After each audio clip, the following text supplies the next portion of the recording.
Eu quero que você pegue a sua Bíblia. Você vai deixar a sua Bíblia aberta.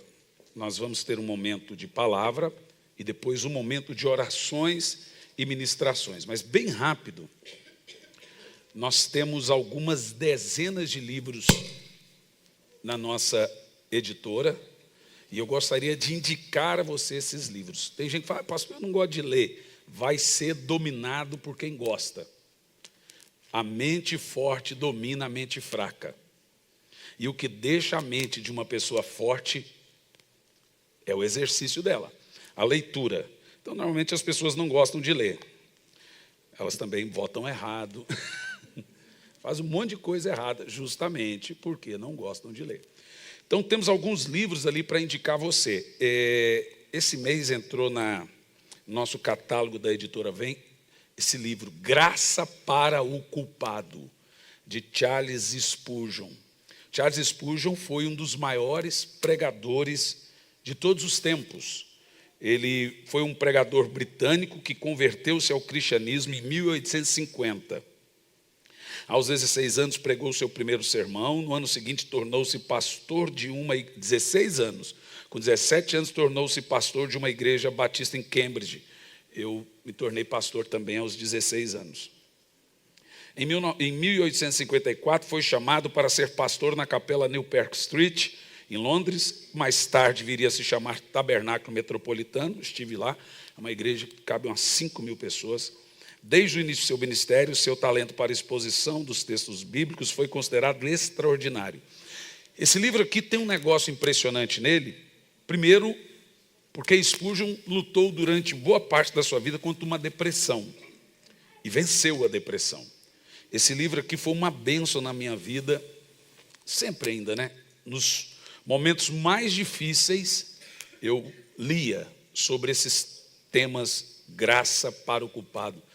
É um livro assim que você lê e choca, é de chorar mesmo. Junto com esse livro, esse mês, nós estamos apresentando também esse livro, Incrível Graça. Esse livro aqui é a menina dos meus olhos. Eu escrevi esse livro dentro do avião. Lembra disso, Ana? Nós estávamos indo para onde? Para a África. Eu entro dentro do avião, vou assim de 9, 10 horas, eu escrevo um livro. E é claro que a Ana estava do meu lado se metendo e dando pitaco. Não escreve isso, não escreve aquilo. Eu falei, Ana, vigia. E esse livro aqui tem sido uma bênção. Recentemente, um número muito grande de pessoas com depressão, por causa das pregações, tem adquirido o livro e têm sido curadas. É um livro que fala muito sobre quem você é em Cristo, sua identidade. É um livro que vale a pena você adquirir. São 2 livros focados na graça, né? Os outros 2 livros que eu quero indicar a você é Precioso Espírito Santo, Como Identificar Seu Chamado, Ministérios e Dons. Eu tenho dom, pastor? Não tem crente sem dom. Todo crente tem dom. Tem crente que não sabe qual é o seu dom. Mas a Bíblia fala em 1 Coríntios 12, verso 7, que os dons do Espírito é dado a cada um. A quantos? Então não tem crente sem dom. Tem gente que não sabe qual é o seu dom.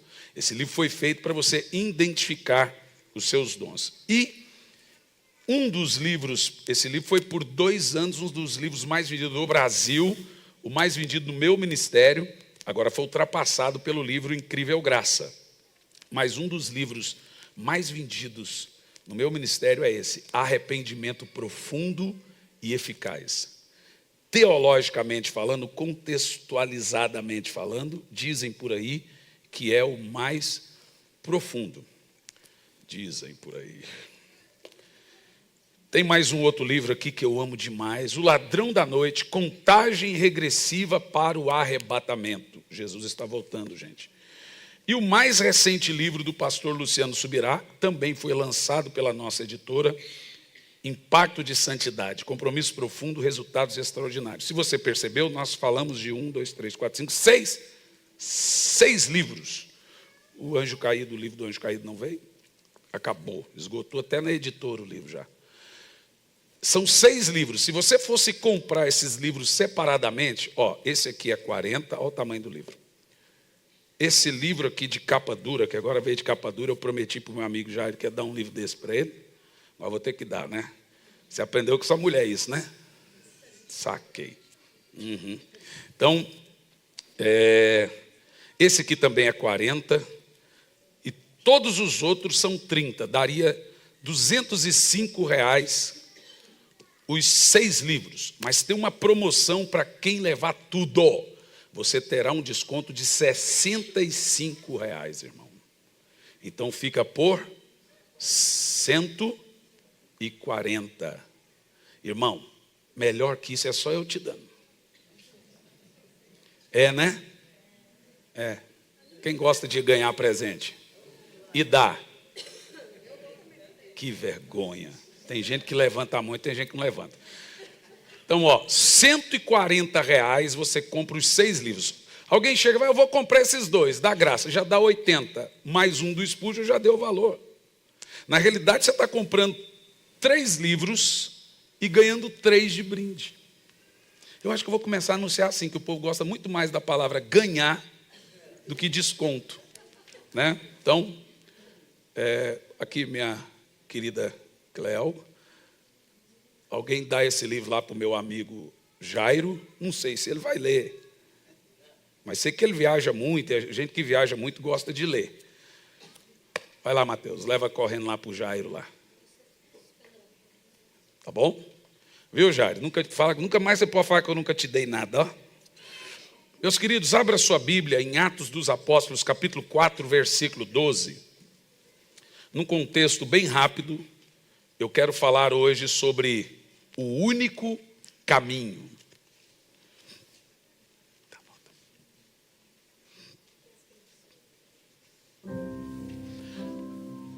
Quando eu comecei no ministério, foi me dado um DVD de Elvis Presley.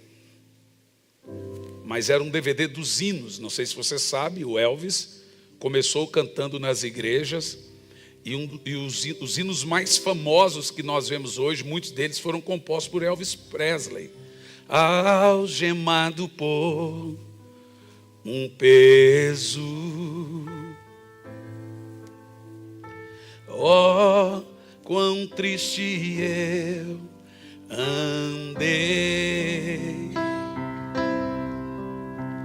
até sentir a mão de Cristo. Não sou mais como eu era, eu sei. Vamos fazer um coral? Tocou-me Jesus, tocou-me, de paz ele encheu, de paz ele encheu meu coração.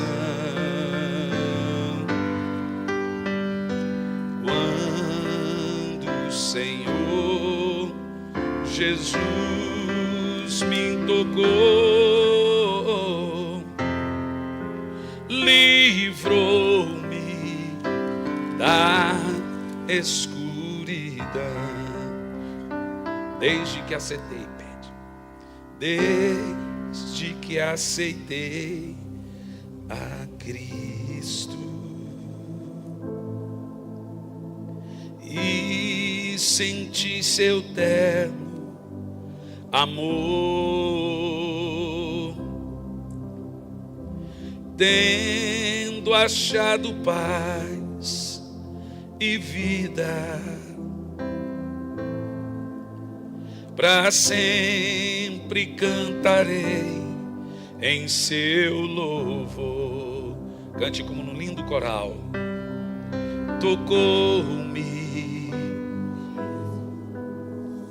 tocou-me, de paz ele encheu meu coração. Quando o Senhor Jesus me tocou, livrou-me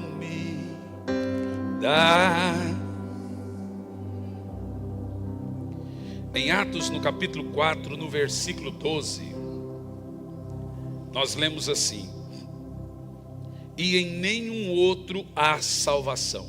Eu queria que você dissesse isso por 3 vezes. E em nenhum outro há salvação. Mais uma vez. Mais uma vez. E há um motivo, porque não há nenhum outro nome dado aos homens debaixo do céu, pelo qual devamos ser salvos. Senhor, que essa seja uma manhã de cura, de milagres, de libertação, mas que seja uma manhã de salvação. Coloca o teu poder nessa palavra. Esconda-me atrás de ti. Que a carne não se manifeste, que o homem não se manifeste, mas que o teu Espírito possa falar, tirar o coração de pedra e colocar o coração de carne, quebrar a penha, esmiuçar o coração, em nome de Jesus. Quem pronunciou essas palavras há 2000 e poucos anos atrás foi o apóstolo Pedro, aquele mesmo que negou Jesus por 3 vezes. Agora esse mesmo apóstolo declara: não há salvação em nenhum outro. Não há salvação fora de Jesus. Foi Pedro que disse. O próprio apóstolo Pedro também proferiu certas palavras. Ele é a pedra que foi rejeitada por vós. Esse texto mencionado aqui, lido em questão, é um dos principais textos da fé cristã. Na realidade, ele é o fundamento. Se nós temos um fundamento, uma base, em cima desse texto se constrói todas as outras doutrinas. Não há salvação em nenhum outro. A partir disso, nós fazemos aquilo que nós chamamos fé.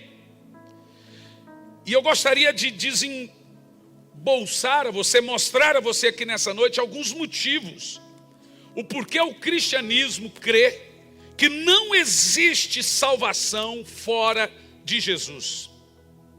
Eu sei que muitas pessoas tendem a dizer que todos os caminhos levam a Deus, que Deus é amor extremamente ao ponto de chegar ao final das contas, não precisa necessariamente passar por Jesus para ser salvo.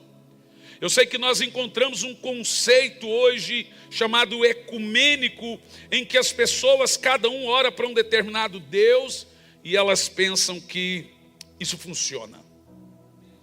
Mas eu gostaria que você me desse a oportunidade, e também a sua atenção, de mostrar para você, por que não há salvação fora de Jesus. Por que sem Jesus todos estão condenados, mortos em seus pecados e delitos, e não há esperança de salvação para aqueles que não passarem pela porta que Jesus disse ser Ele mesmo, ou pelo caminho que Ele disse também sê-lo. Não há salvação apenas por dizer que crê, não há salvação apenas porque você diz que é bom, mas a salvação precisa ser necessariamente através de uma porta chamada Jesus Cristo.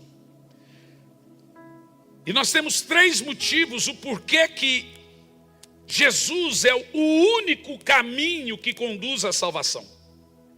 O primeiro motivo é esse: porque não há salvação sem novo nascimento. O segundo motivo é porque no céu e na terra não há outro nome com tamanha importância dado entre os homens, pelo qual importa que sejamos salvos. O terceiro motivo, então, todos precisam ser salvos. Preste atenção. Eu assisti um filme recentemente, um pseudo-filme evangélico, porque hoje eles põem um nome de filme. Você pensa que é um filme com contexto, quando você vai assistir, na realidade está denegrindo. Tem uma série na Netflix aí comprovando isso. Você olha lá, você com uma série de uma igreja americana bonita, quando você vê, é só o que não presta.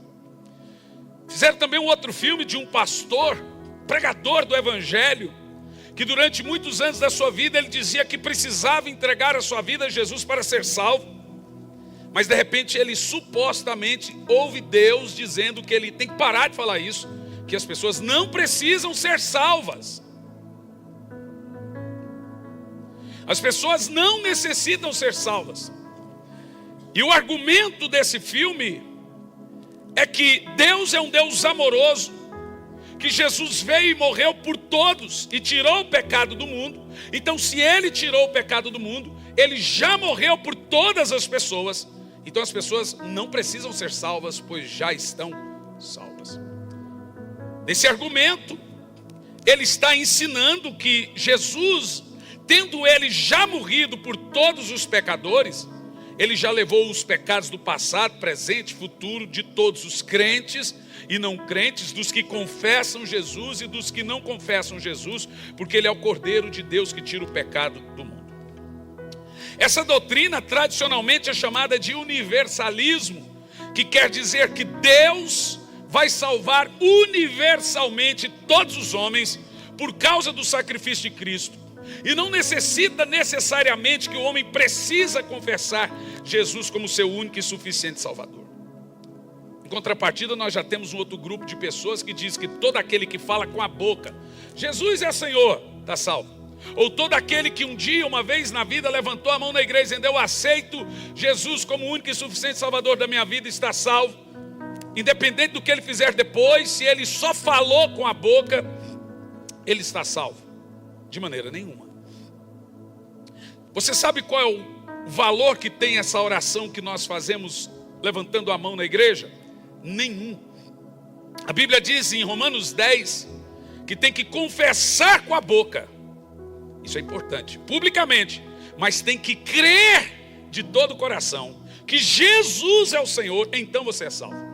A palavra crer vem da palavra grega pistis, que significa pleno entendimento. Agora veja se você compreende. Tem que confessar e entender que Jesus é o Senhor. Existe um fundamento. Não é simplesmente se Jesus é o Senhor. Qual é o seu entendimento disso? Crer é entender. Você só crê naquilo que você entende. O que passou disso é apenas convicção religiosa. Por isso que existem muitas pessoas na igreja que teve uma experiência religiosa e não uma experiência com Deus. Ele realmente pensou que um dia ele levantou a mão, balbuciou algumas palavras, sem nenhum entendimento, e agora ele está salvo. Não necessariamente. E eu gostaria de mostrar a você aqui nessa manhã 3 coisas a serem observadas aqui nesse texto. Por que só tem salvação em Jesus?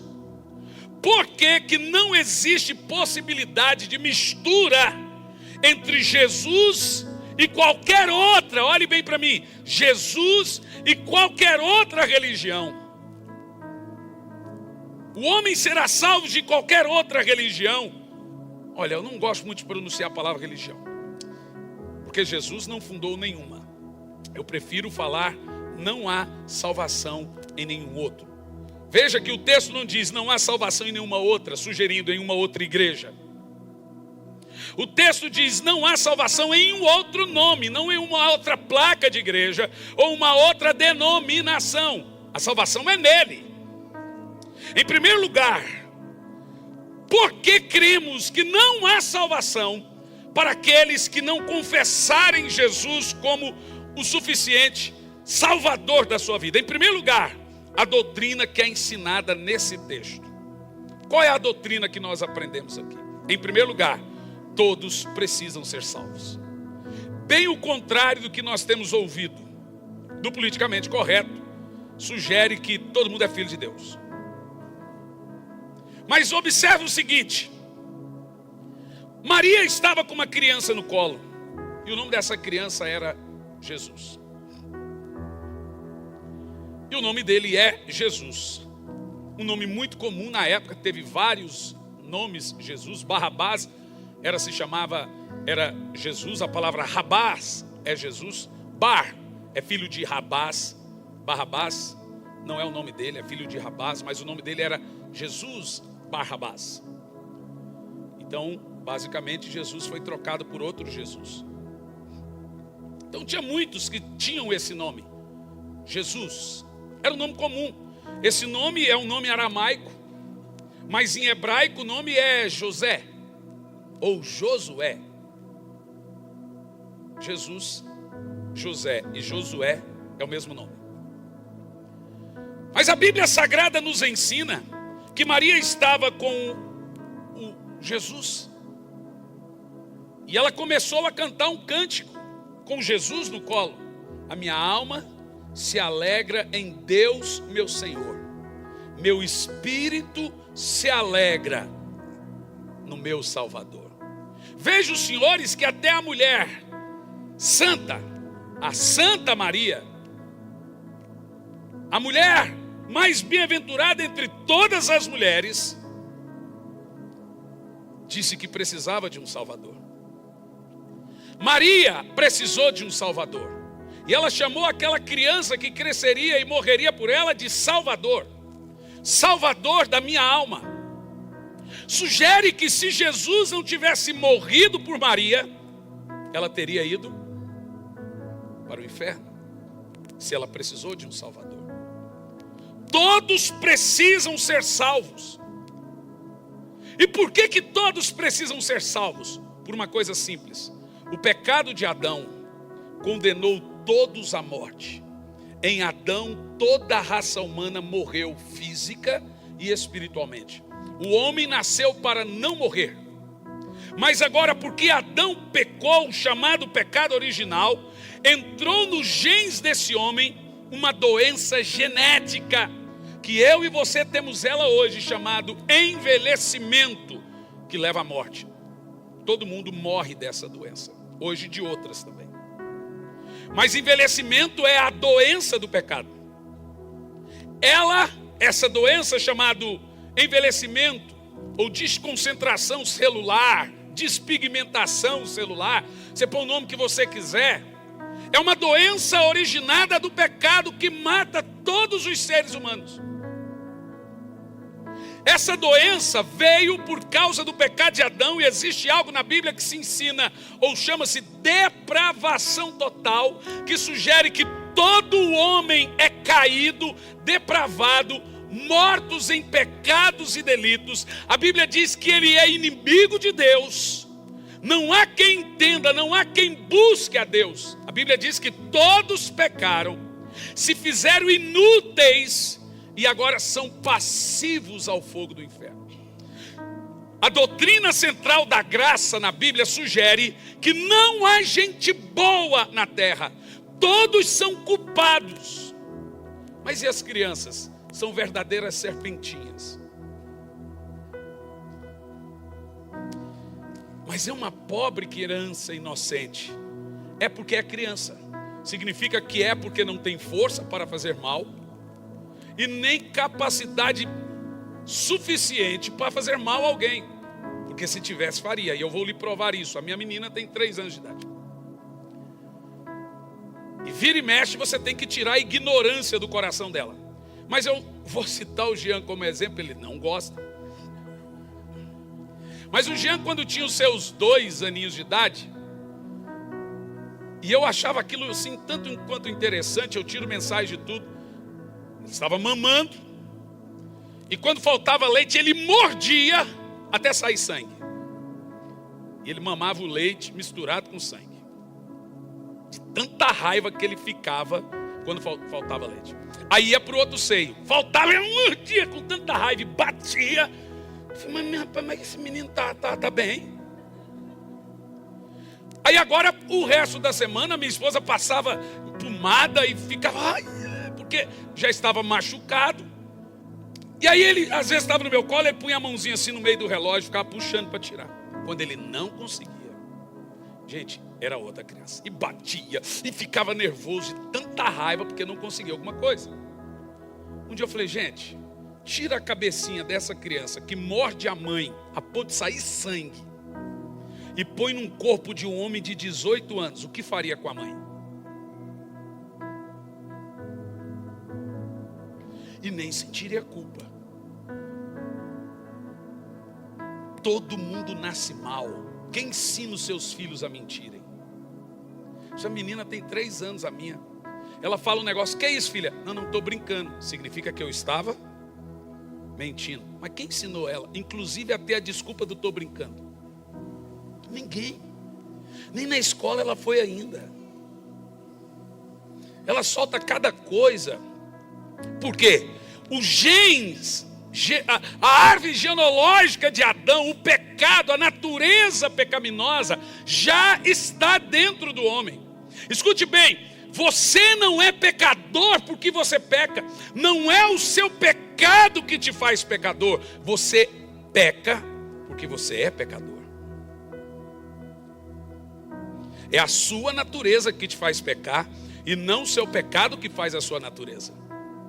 Ou seja, todo homem é caído, depravado, e quando eu me refiro todo aquele que não nasceu de novo. Estou falando de forma metafórica, referindo-se a toda a raça humana, e quando eu falar de meio em uma arte da retórica, do diatribe, você, eu estou referindo a amplamente toda a raça humana. O texto sugere que todos estão mortos em pecados e delitos, e não há quem entenda, não há quem busque a Deus. Esse homem é inimigo de Deus, ele não vai buscar a Deus por si só, porque ele está morto. Ele não tem capacidade em si mesmo de dizer sim a Deus, a não ser que Deus venha com uma graça preventiva e o atraia com cordas de amor e bondade. Por isso que você vai ler na Bíblia: não fostes vós que me escolhestes, foi eu que escolhi a vós primeiro. Não fostes vós que me amastes, eu amei você primeiro. A Bíblia diz que ele nos amou, nos escolheu, estando-nos, cada um de nós, ainda mortos nesse pecado. Veja, o Senhor não decidiu me salvar porque eu fiz alguma coisa boa. Ele decidiu me salvar quando eu ainda estava morto nos meus pecados. O nome disso é graça. Agora vejam, senhores, como que alguém vai ser salvo sem Jesus, se já estão mortos nos seus pecados e delitos? De tal forma que nós entendemos que Deus não manda ninguém para o inferno. Na realidade, o inferno não foi feito para as pessoas. A Bíblia diz que o inferno foi feito para o diabo e seus anjos. Mas existem 2 lugares para onde as almas dos homens podem possivelmente ir.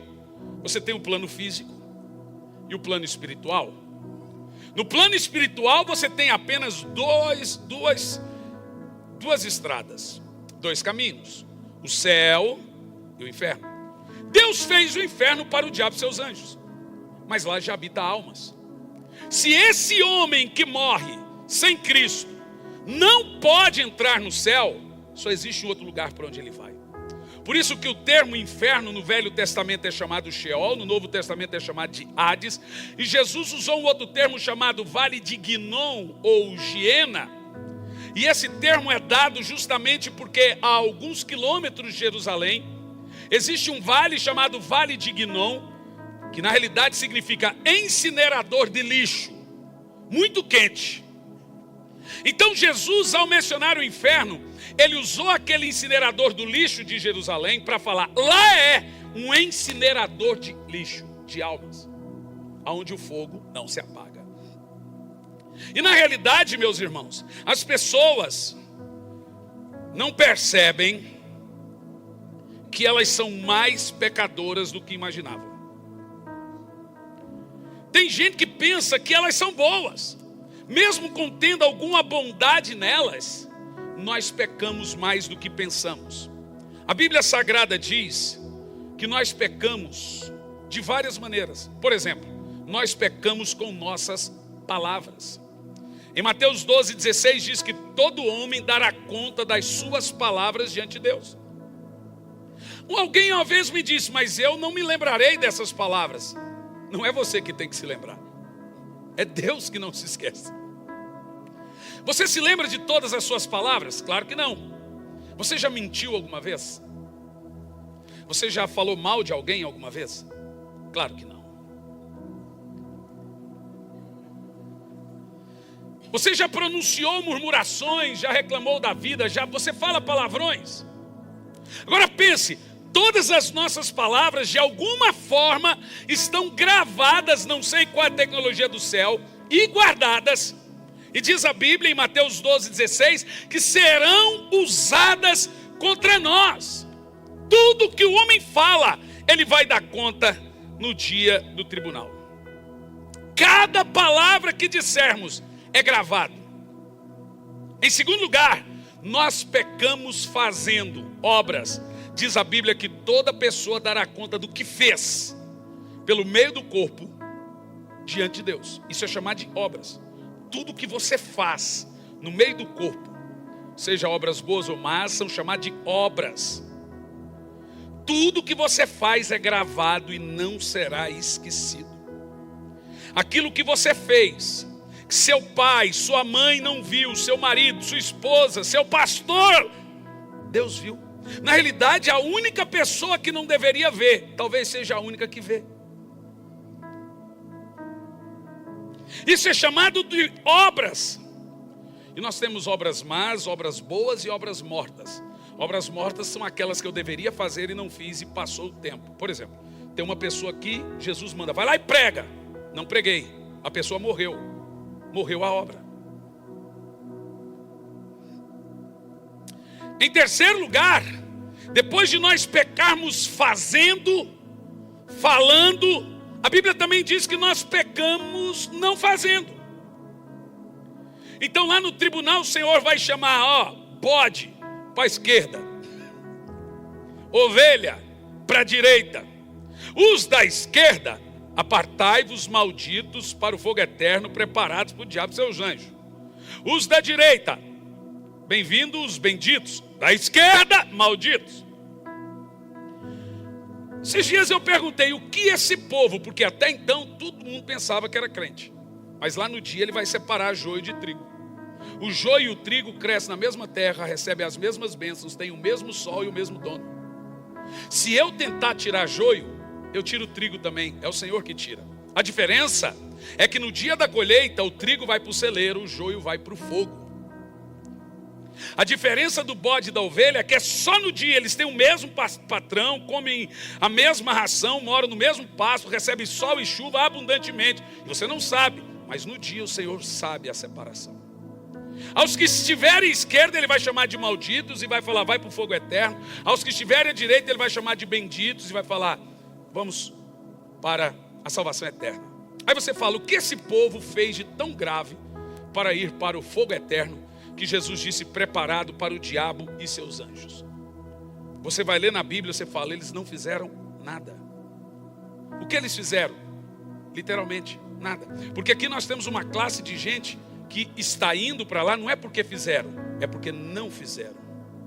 Porque pecado não é só praticar, é também deixar de praticar. Por exemplo, deixar de orar é pecado, porque a Bíblia manda você orar. Em Mateus 25 e 31, você vai ver que aquela turma dos omissos, eles vão dizer, Jesus vai dizer, sabe por que vocês estão indo? Porque tive fome e não me destes de comer. Tive sede e não me destes de beber. Estava nu e não me vestistes. Era forasteiro e não me hospedastes. Temos aqui um tipo de gente, é aquele tipo de gente que está na igreja e diz, pelo menos eu não atrapalho. Já atrapalha. Jesus disse, quem não ajunta, espalha. Quem não é comigo é contra mim. Não tem neutralidade nessa fé, gente. Ou seja, quem não faz nada está fazendo tudo errado. Esse grupo está aqui, Jesus disse, tive e não fizeram. Não fizeram.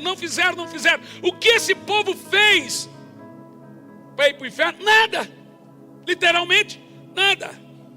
Você percebeu que a salvação não se consiste em fazer, e não ir para o inferno não se consiste em deixar de fazer. Literalmente nós estamos vendo aqui na Bíblia que nós pecamos por palavras, Nós pecamos por obras fazendo, e nós pecamos quando deixamos de fazer. Isso significa que nós não fazemos nada a não ser pecar. Mas tem outro ponto mais complicado ainda. Em quarto lugar, diz a Bíblia que nós pecamos quando não pecamos.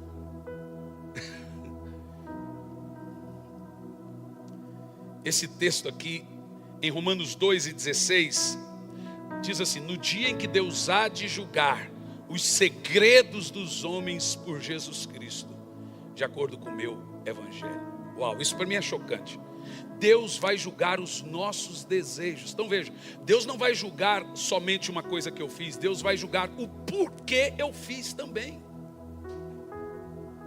Olha que coisa chocante, gente. E mais do que isso, Ele vai julgar nossos desejos, Ele vai julgar nossas intenções, Ele vai julgar nossos pensamentos. Nenhum tribunal da terra tem poder de julgar foro íntimo. O de Deus tem. Foi esse texto aqui que levou Paulo ao desespero. E sabe por quê? No capítulo 7 você vê Paulo dizendo: miserável homem que sou, quem me livrará desse tipo de coisa? Não tem como ser salvo. Deixa-me te dizer uma coisa: cristianismo não é difícil, cristianismo é impossível. Por isso que cristianismo não é sobre o que você está fazendo, é sobre o que Deus está construindo em você. Por isso que você vai ver na Bíblia que todo aquele que tentar salvar a sua vida vai perdê-la. O texto sugere que não dá para ser salvo tentando, fazendo obras ou dando cesta básica, tentando garantir que você é salvo, porque você é mau por essência. Mas eu fiz um cálculo aqui. Esse cálculo ele é mau, mas ele é bom. Vamos pensar que você é uma pessoa muito boa, porque tem gente boa no mundo. Mas você é tão bom que você arrota em línguas. Você canta com grande estu na frente do espelho. Você é aquela pessoa que quando chegar no céu você tem um crachá assim, cara crachá, sobe meu filho, você é bom demais. Vamos supor que você é uma pessoa tão boa que você só peca 3 vezes por dia. E não são pecados visíveis, então você não peca falando, você é uma pessoa calada. Quem fala pouco, peca pouco. Você não peca falando. Você também ajuda o próximo, então você tem boas obras. Então você também não peca por não ter boas obras. Mas você também não é adúltero, não é nada, você não tem más obras. Você não faz maldade para as pessoas, você não chuta o cachorro do vizinho, apesar que o cachorro pode ser endemoniado, mas você não chuta o cachorro do vizinho, dá vontade de chutar o vizinho. Mas você não faz coisas visíveis, você não comete pecados morais. Porque tem pessoas que são moralmente perfeitas. Ninguém é mais moral do que um budista, um monge do Tibete. Você já viu um fariseu, um saduceu? Eles são semi-perfeitos. Estamos falando de coisas morais. Então há pessoas que dizem, eu tenho um tio e uma tia que moralmente falando, eu falo, uau, eu queria ter uns pastores igual esse tio e tia, só que eles não são crentes. Mas eles são perfeitos na sua moral. Uma moral ilibada. Vamos supor que você tem essa moral. Então você não adultera, não prostitui, não fala mal dos outros, não faz mal. Se ele pede ajuda, você dá. Poxa, que pessoa fantástica. Que coração bom. Vamos supor também que aí já eliminamos 2 pecados. Você não fala mal das pessoas, você cuida das palavras, você não murmura, você não fofoca. Você não questiona Deus, suas palavras são cuidadas. Então você faz o bem para as pessoas, significa que você também não peca não fazendo. Já eliminamos 3 pecados. Lhe resta o último, os segredos, mais escusos que só Deus vê e Deus ouve. Pense comigo que você cometa só 3 pecados por dia dentro da mente. A psicologia diz que passa pela nossa mente todo dia 10.000 novos pensamentos. Cruz credo. 10.000 pensamentos passam na nossa mente. Pense desses 10.000 pensamentos, só 3 são pecaminosos. Isso te faria um anjo, gente. Um quase anjo. Vamos lá, de 10.000 pensamentos por dia, você tenha cometido só 9 só 3, você se livrou de 9.997 pecados no dia. Com só 3 pensamentos impuros por dia, 3 pecadinhos que ninguém vê, só Deus vê. Isso te faria quase um anjo, mas deixa eu fazer um cálculo aqui. Com 3 pecadinhos por dia, no final do mês você tem 90 novos pecados. No final do ano, você tem aí, me ajuda aí os bons, 9.000 em 10 meses. Vamos contar 10 meses, 9.000, vou pôr 10.000 pecados em um ano, né? Se você tivesse apenas 3 pecados por dia, num período de 10 meses, você teria em torno de 9.000. Quieta, Ricardo. Como é que é 4.000?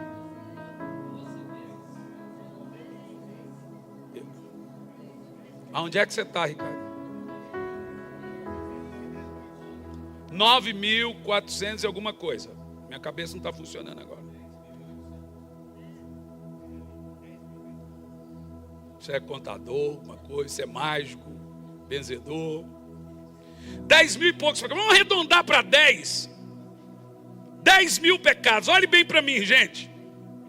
Imagine uma pessoa chegar diante de um juiz e falar assim: senhor juiz, durante um ano eu cometi 10.000 crimes. Não tem advogado que salve a alma de uma pessoa dessa, se ele tiver numa pasta 10.000 novos crimes. Eu estou contando 3 pecados por dia só de pensamento que ninguém vê, ninguém ouve, ninguém sabe, que vem na sua mente involuntariamente. Veja você que nós temos uma causa indefensável chamada salvação.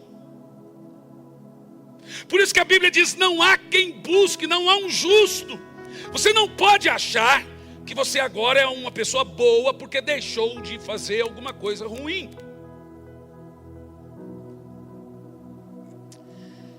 Só que na terra se compra juiz, suborna tudo, mas não dá para você subornar Deus. Ele ouve todas as suas palavras, Ele vê tudo que você faz, Ele ouve os seus segredos. Um dia alguém me perguntou, eu estava pregando na Igreja Batista da Lagoinha, em Niterói, e preguei essa mensagem. Os jovens vieram me abordar: pastor, como que eu posso pecar na mente se eu ainda nem pequei? Como que pode ser pecado? Eu disse: é porque você pensa, Deus vê. Por isso que Davi disse: sonda-me, ó Deus, e conhece os meus pensamentos. Olha, você viu que nenhuma tecnologia do mundo consegue produzir o filme que nós produzimos na mente, com o número de megapixel que nós temos. Não existe a tecnologia que existe no nosso pensamento. Nós produzimos a melhor filmagem, com o melhor som, com a melhor tecnologia, com tudo que se pode imaginar, é chamado de mente. Agora pense, aquilo que você pensa, Deus assiste. A plateia dos nossos pensamentos é Deus. É uma causa indefensável. Cristianismo não é difícil, é impossível. Por isso que nós cremos na graça.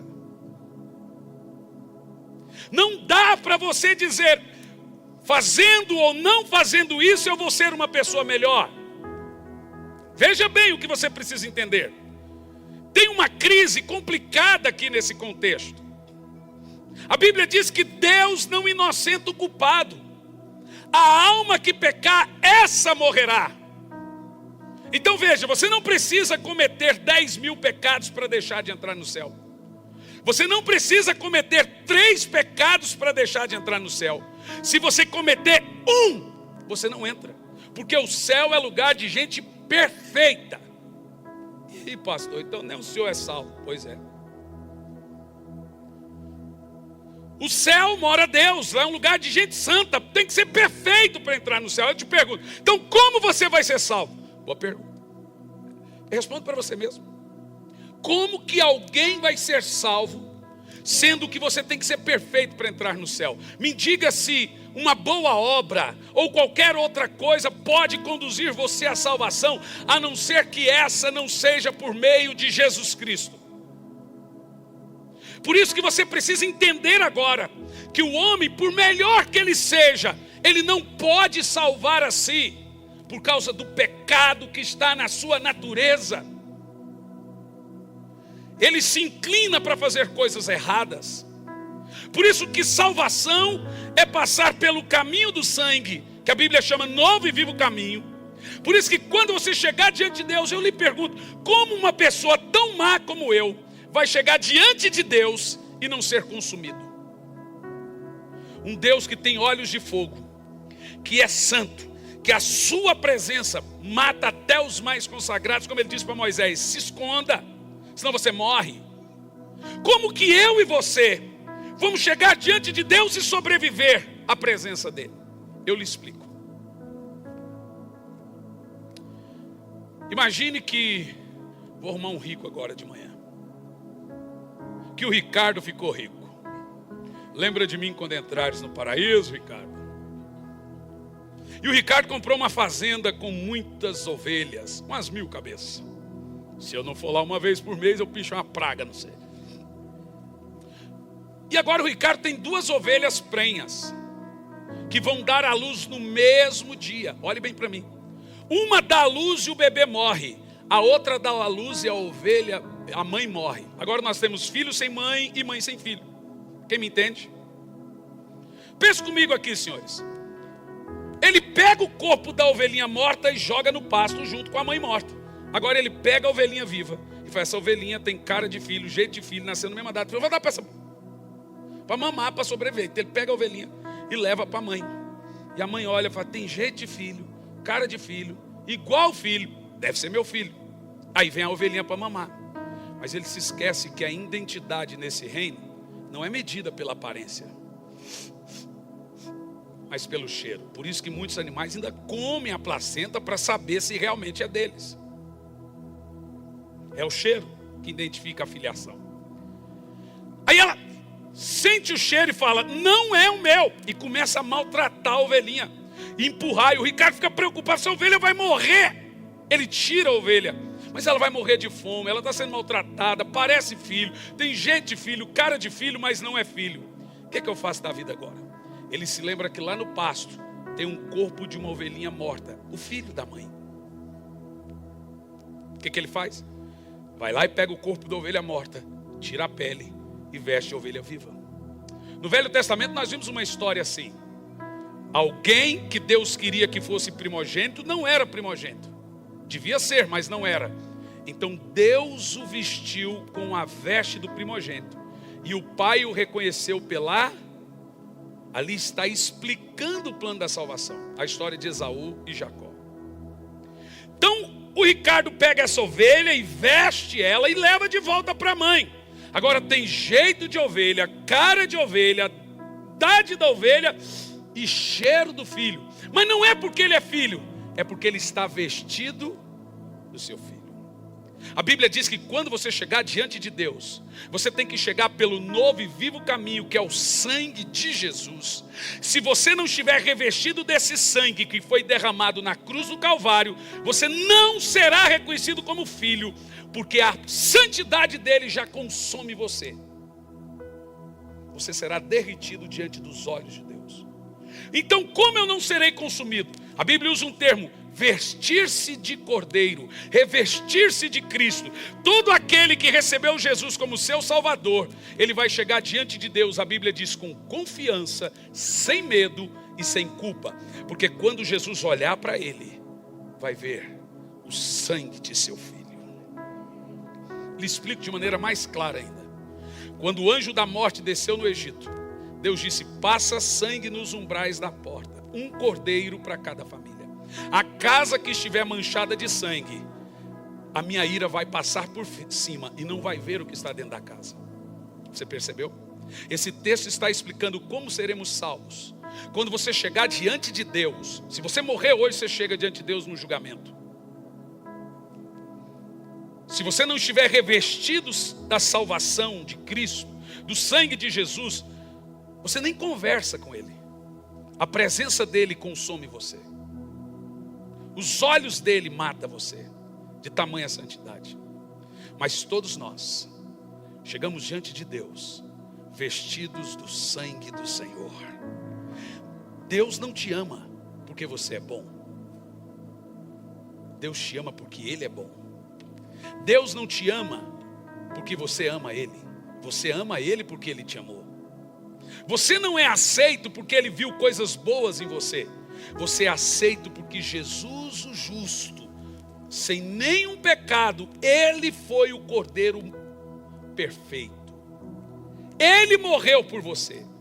Ele abriu o acesso a nós, a entrada no céu. Porque eu sou falho, mas Ele é perfeito.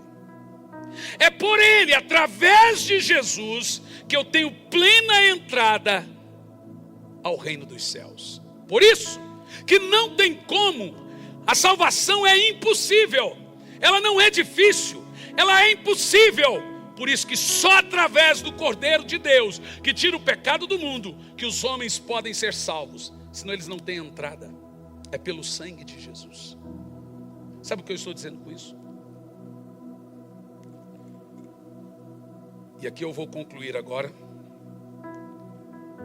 Quando você lê o texto, não há outro caminho.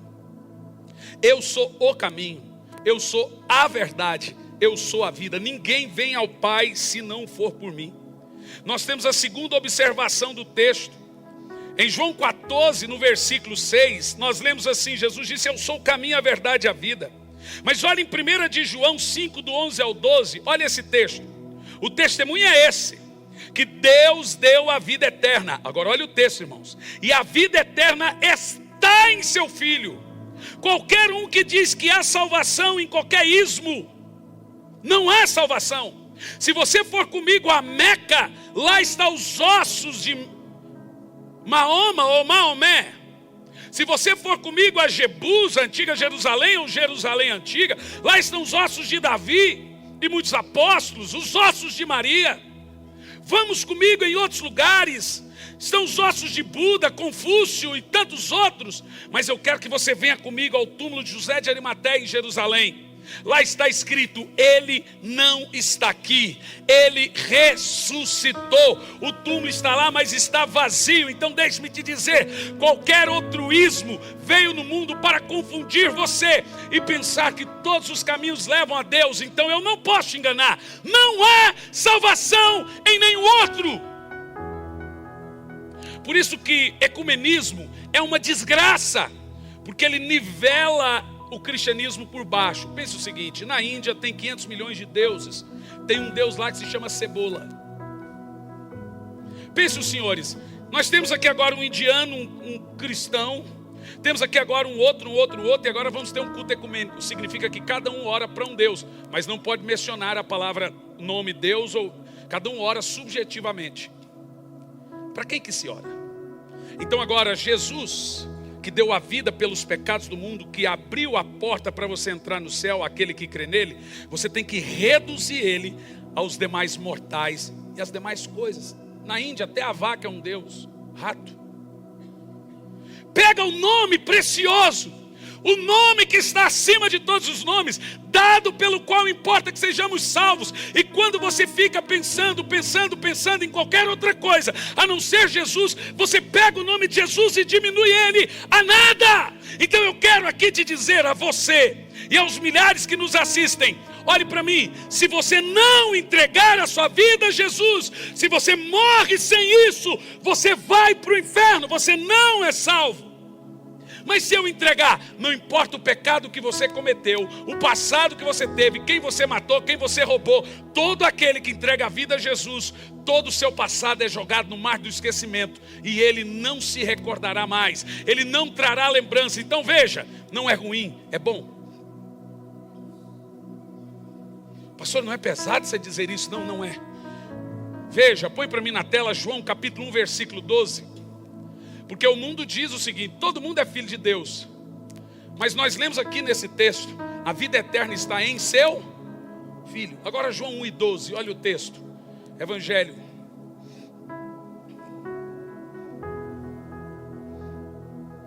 Contudo, aos que o receberam, aos que creram no seu nome, deu-lhes o direito de se tornarem filhos de Deus. Você percebeu? Você leu comigo isso? Não. Você viu que só se torna filho quem crê no Filho. Põe 1 de João 5, verso 23, porque um dia eu fui evangelizar uma mulher. Ela disse: mas você tem um filho, eu tenho pai, então eu estou salva. Mas olha o que o texto diz, 1 de João 5 e 23.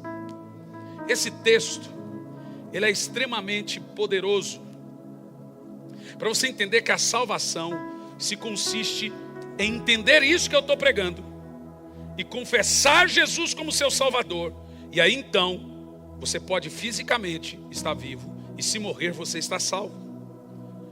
Se alguém, 5 e 23, 2 e 23, perdão Tiago, 1 de João 2 e 23, por favor. É a cabeça, gente, eu dormi algumas horinhas só. Todo o que nega o Filho, olha lá gente, todo o que nega o Filho, também não tem o Pai.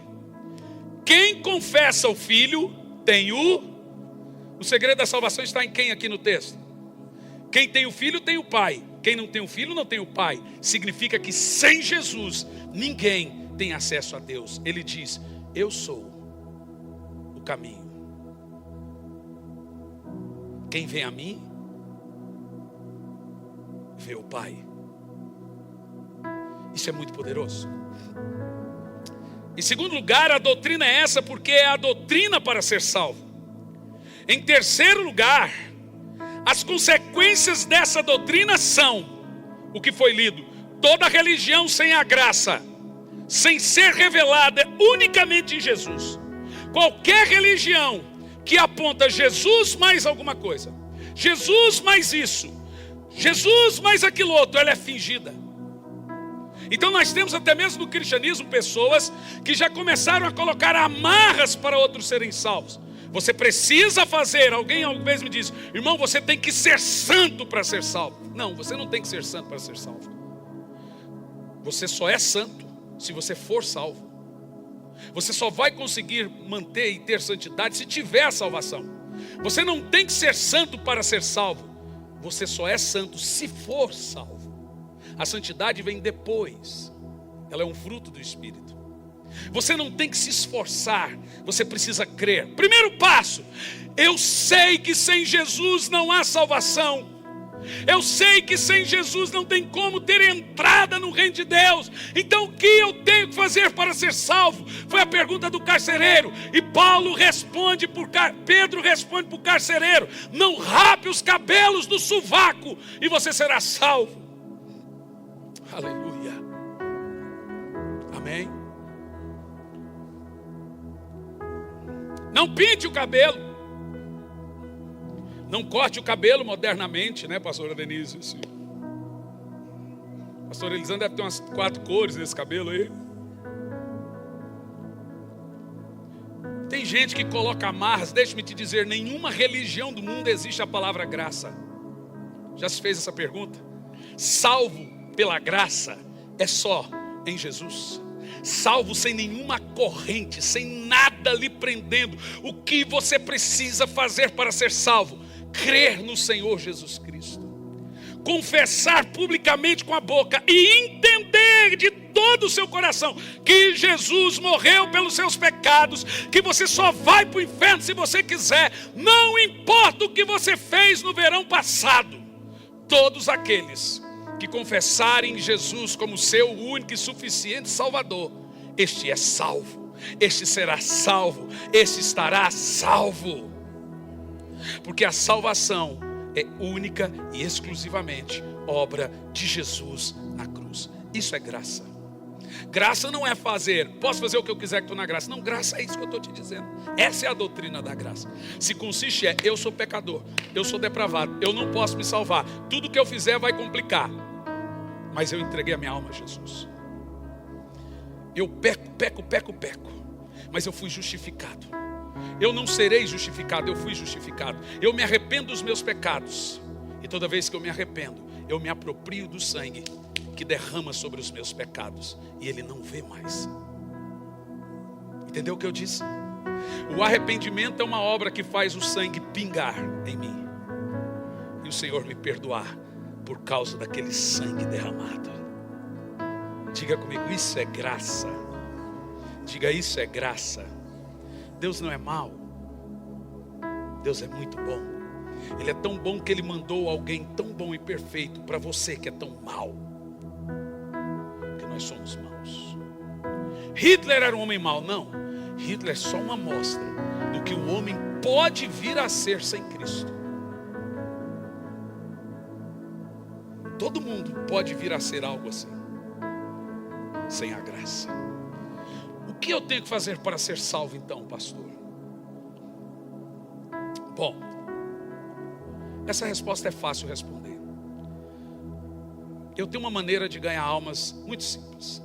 Eu entrei dentro do avião uma vez, tinha um jovem do meu lado, uma jovem do meu lado, jovem senhora.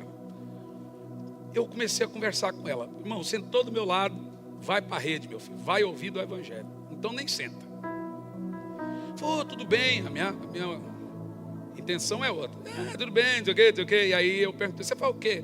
Eu faço isso, aquilo, outro. Aí ela, muito educada, falou, e você faz o quê? Eu falei, depende de você. Ela falou, mas o que o seu trabalho tem a ver comigo? Eu falei, tem tudo a ver. Se você deixar o trabalho, se você não deixar, eu não trabalho. Ela, não entendi nada. Eu falei, te explico, eu sou um evangelizador. Se você deixar, eu falo de Jesus para você. Se você não deixar, eu não falo. Posso trabalhar? Ela falou, pode. A minha pergunta foi só essa para ela. Você tem Jesus no seu coração? O que ela respondeu, gente? O que todo mundo responde? Aí ela falou, sim. Eu falei, então vou te fazer outra pergunta. Você tem mãe? Tem. Sua mãe está no seu coração? Está. Me fale dela. Minha mãe. Ficou falando e já encheu o olho de lágrimas. Você tem filhos? Tem. Ele está no seu coração? Fale deles. Meu filho mais velho, isso mesmo. Você que foi falando. Você tem marido? Não tem. Então não fala dele. Aí ela falou dos filhos, ela falou da mãe, se emocionou. Depois de 10 minutos eu falei, pergunta inicial, Jesus está no seu coração? Claro, falei, me fale dele. Como assim? Porque a boca fala do que o coração está cheio. Tudo que mora no seu coração flui de maneira livre. Você pode dizer que Jesus está no seu coração, mas se você não consegue falar 5 minutos dele, ele não está. Ela falou, o que você quer dizer com isso? Eu vou te fazer uma pergunta e você me responde. Sua mãe está no seu coração? Está. Você falou dela? Sim, livremente. Seus filhos estão no seu coração? Está. Você sabe tudo deles? Sim. Jesus está no seu coração? Eu acho que está, mas você não consegue falar dele. O que isso quer dizer? Ela falou, ele não está no meu coração. Eu falei, responda você. Ela, acho que não. Ela perguntou, o que todo mundo pergunta, o que eu tenho que fazer para Jesus então estar no meu coração? Eu falei, agora você está entendendo o evangelho. Isso, gente, em 10 minutos eu apliquei para ela o plano da salvação. Sabe o que você precisa fazer? Primeiro, entender o que Jesus fez por você. Aí foi a viagem toda. Mas as pessoas são más. Eu falei, até eu, minha filha. Mas você precisa depositar a sua fé em Deus para ser salva. Apegar-se na obra da cruz e você será salva. Ela falou, o que eu tenho que fazer? Confessa Jesus com a boca. E agora você já entende de todo o coração. Procure uma igreja que a Bíblia é pregada, que Jesus é o único Senhor, não uma placa, e você será salvo. Dentro do avião ela começa a chorar e entrega a sua vida a Jesus. Você pensa que é difícil pregar? Não é. É vergonhoso pregar. Você é salvo. Se você não é ou tem alguma dúvida, todos precisam compreender isso que eu preguei e agora confessar publicamente com a boca. Aí você será salvo. Mas para que serve a salvação? Para vencer o pecado, para vencer o diabo e para não ir para o inferno. Todo mundo é salvo do pecado, do diabo e do inferno. O inferno é no futuro. Se você morrer hoje sem ser salvo, você vai para o inferno. O que eu preciso fazer então? Confessar publicamente e crer de todo o coração. Aí você será salvo. Eu queria que todos ficassem em pé.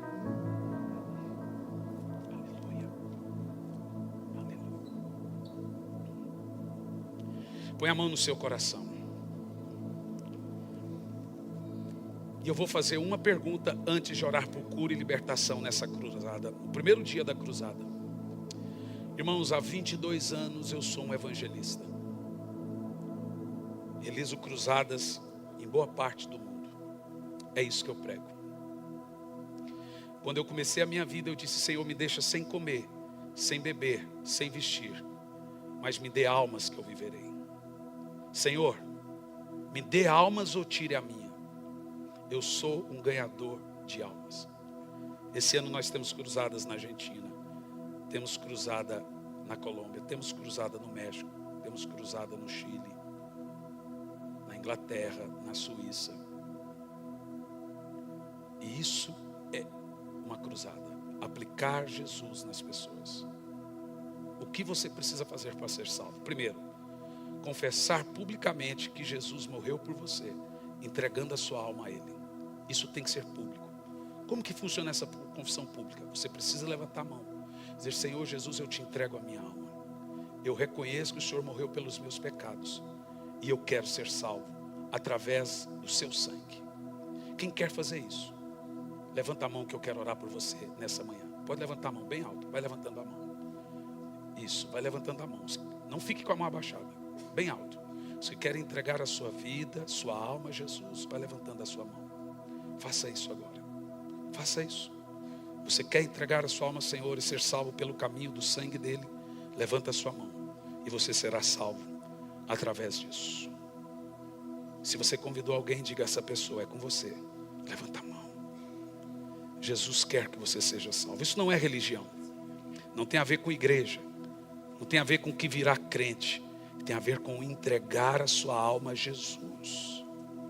Com as mãos levantadas. Todos que levantaram as suas mãos. Eu quero que você venha aqui, eu quero orar por você. É a primeira oração do dia.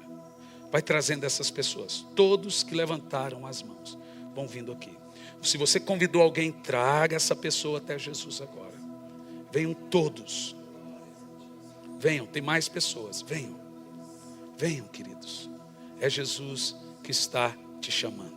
Venham, filhos. É Jesus que está chamando. Uau, olha quantas almas. Aleluia.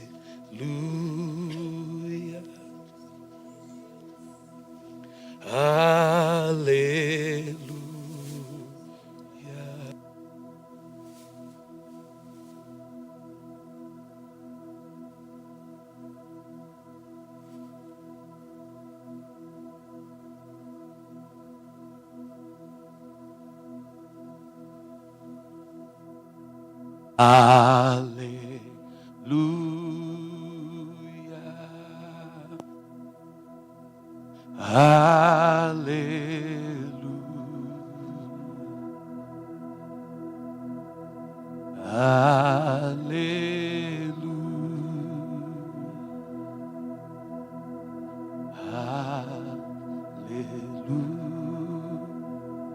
Põe a mãozinha no seu coração.